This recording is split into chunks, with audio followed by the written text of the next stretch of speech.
again, and welcome to our look at the upcoming Monday, January 5th trading session. In front of you is the economic calendar, and we have nothing of consequence really beyond maybe PMI construction out of Great Britain to pay attention to. So having said that, let's take a look at the chart, see what the setups are showing us.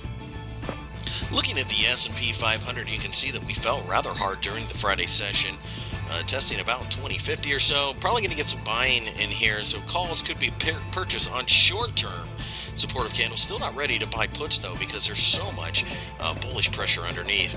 This, in our opinion, is just a market that needs to take a pullback, and quite frankly, that's what it's doing. You can see where we had slowed and then finally fell apart. You can see that the euro has now tested the 1.20 level. This is a massive level on the longer term charts. So really at this point in time, we're waiting to see what happens.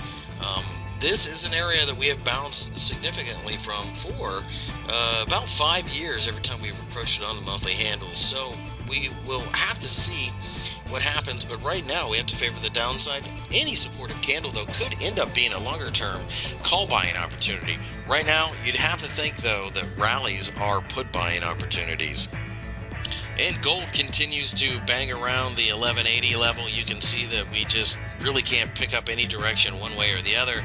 So therefore, it appears that the market may end up being one that you can trade in a range between 1200 at the top and maybe around 1170 at the bottom. Eventually, though, we do feel with the US dollar strength that we've seen that the gold markets are probably going to drop from here. So put buying is probably the preferred method, either on rallies that show signs of struggling at 1200 or breakdowns below. With that, we don't have much in the way of economic announcements, so could be a relatively quiet yet trend following day.